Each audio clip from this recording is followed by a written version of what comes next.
everyone, back at it again with another video. Uh-oh, I'm gonna sneeze. Please hold.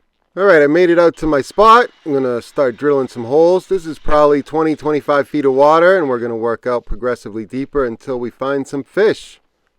Not much to it. There's probably about 8 to 10 inches of ice, which is plenty for me. Usually I like about 4 or 5 inches. I used to fish on 3 inches, but I feel like I'm too old for that now. Plus I weigh a few more pounds than I used to.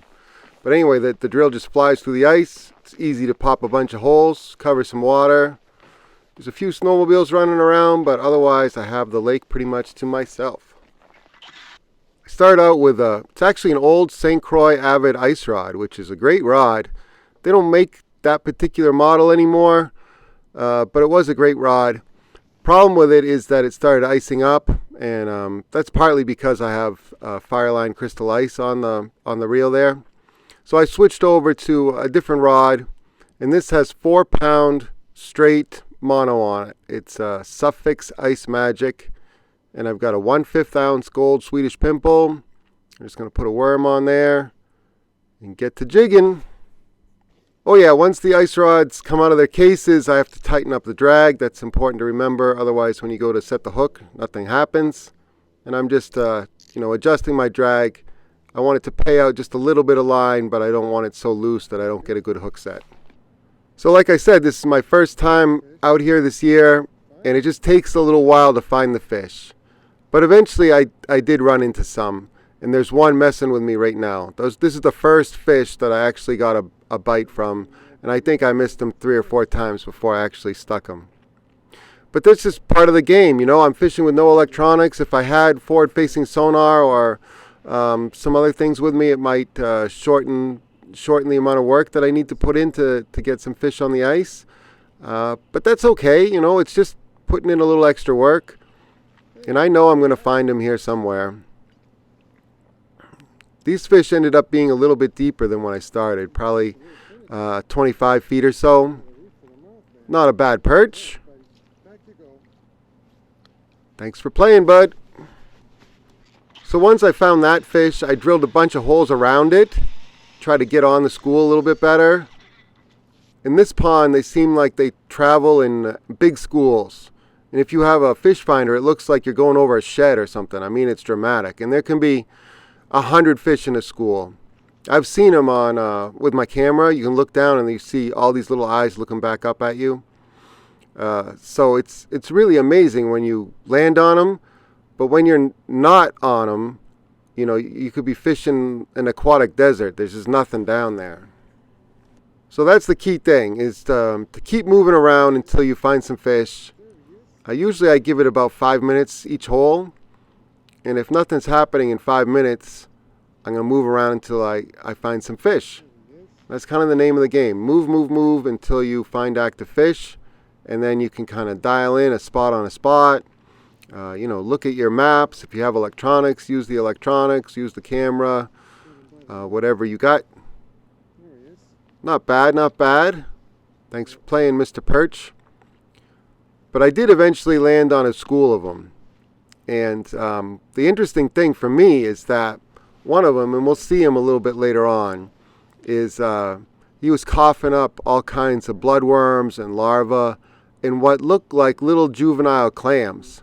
And so that means that I've found the right spot. They're down there in the mud in these 25-foot mud flats.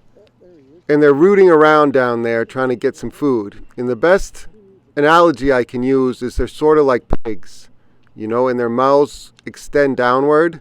And so they're literally in the mud grazing on these aquatic larvae and bloodworms and even little juvenile clams. So once you find that, you're in the right spot. I know I'm in the right spot because I'm catching fish, but the forage is there, the whole food chain's there. And so this is an area that I definitely want to stay in, explore a little bit more, and focus on. And then if I run out of fish here, I get off the school. That one picked it up as soon as it hit the bottom. That's another thing. Sometimes when the fish are focused on the bottom, meaning you know, the larvae and bloodworms and stuff that are actually in the mud, they'll take the spoon right off the bottom. So it's important to figure out, you know, what kind of forage they're eating, and the worm on the end of this Swedish pimple is probably helping me a little bit, because that's really what they're eating down there. It's just different kinds of worms and larvae and grubs and things like that. So once I found them, you know, the hard part is just getting back down fast enough so the school doesn't move away. And I'm fishing with a 1/5 ounce Swedish pimple. I think I said that before, but it falls fast. Doesn't have as much flutter as like a leech flutter spoon or a Castmaster or something like that. And so it gets back down to them pretty fast. I just dropped one. I'm going to drop back down. I'll get another one in just a second. The only thing that's kind of annoying is that I don't have enough time to put my glove back on my left hand. So I got a rag to wash off the fish slime and try to keep my hand from getting wet and cold. I dropped another one. Yeah, I'm fishing with straight mono. This is Suffolk's Ice Magic, and it resists icing up, but I don't feel like I get as good of a hook set on these fish that are a little bit deeper than if I was fishing straight braid or Fireline Crystal Ice. But that's okay. I'll just drop down and hook another one. So the mono, it just has a lot of stretch in it, and yeah, it doesn't, I don't feel like I get as great of a hook set as with fishing straight braid or Fireline. But what it does do is it resists icing up. And I know maybe it doesn't look that cold on camera, but it's pretty cold. It's in the 20s. And so, yeah, everything was icing up, so I had to switch to straight mono, and that allows me to fish outside a little bit longer. I had a few smaller ones kind of pecking at it, and then something a little bit better moved in, and he could eat it right away. I noticed the little ones kind of peck at it, and the big ones just come up to it and smoke it. So whenever that happens, I figure I have on a little better fish. He's not that big, but a little better anyway. There he is. Thanks for playing, bud. Yeah, I got on a good run here. It's nice when you can just fish the same hole and keep catching fish after fish. Just got to get back down there fast so they don't move away. As long as you keep them kind of engaged in the spoon, they tend to hang around for a good long while. If you're a little too slow, or I don't know, you're taking pictures or putting them in a live well or something, I feel like the school can move away quickly if there's nothing going on. These fish, at least in this lake, they're always roaming around looking for something to eat. That's their main purpose in life, I think, other than avoiding giant pickerel, which there are a bunch of them in here. Sometimes you can see them on sonar or camera. The pickerel come in and all the perch just scatter. Alright, this is the perch that was coughing up the bloodworms and the larvae and the little baby clams. We'll get him up and show him to you. A little better fish too. I guess they're all perch. Wasn't a giant, but good fun. See that? He just coughed up a bunch of those grubs and stuff. I'll get a close-up in a second after I let him go. I think every single one of these fish was on the gold pimple. 1/5 ounce gold pimple.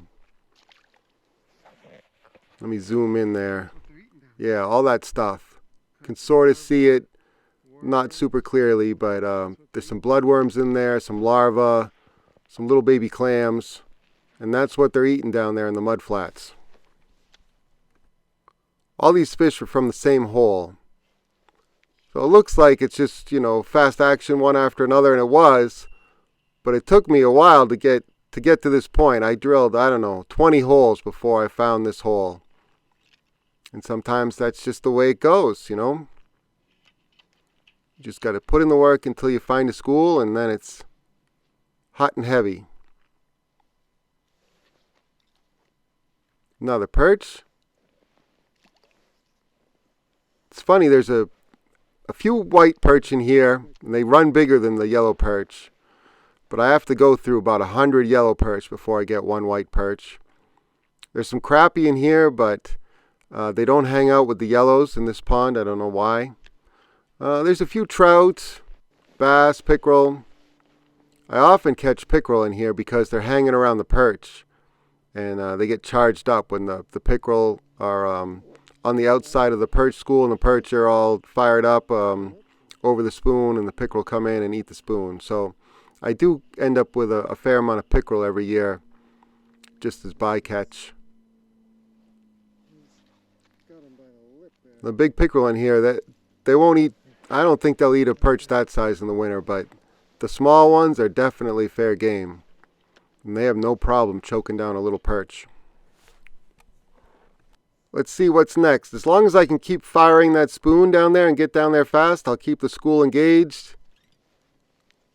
I don't even have to jig it that much. I'm just kind of shaking the spoon a little bit, and they'll come up and whack it.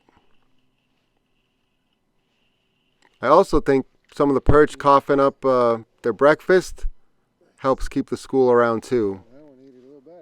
That's how you want him to eat it. He ate it pretty well. It's kind of a pain to unhook them when they get it deep like that, but that's how you know you've got the right size lure, the right bait on the end of it.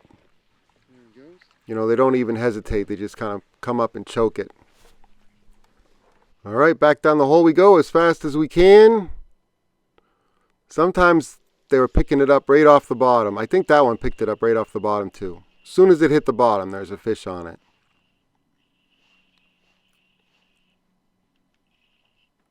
It's fun fishing when they're super aggressive.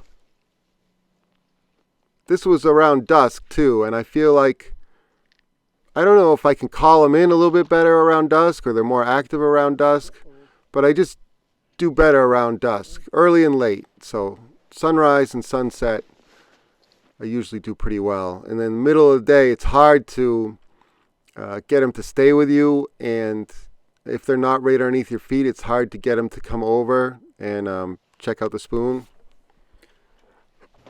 So I had a good run of perch there. I think I got a dozen or so out of that hole, which is pretty good. All of them came on the custom bass Kang rod that I built. Got 4-pound Suffix Ice Magic there. That was kind of a key player today because it resists ice up. The rod is great. It's a panfish rod, Gen 2, solid graphite. You know, a lot of ice rods are made from hollow graphite, or just fishing rods in general. It's hollow graphite. The solid graphite ones, especially the solid tips, they're more durable because there's graphite all the way through, so they're not going to crack or break as easily. And that rod's very sensitive. I'm just going to loosen up the drag here before I stick it in the case, and it'll be ready for my next ice fishing adventure. All right, thank you all for watching. I really appreciate it. Just like all my other videos, I'll list all the gear in the video description so you can duplicate what I was doing out here today and hopefully have some good luck. Jig and perch wherever you might live across the country, or across the world, I guess. I'll catch you on the next one. See ya!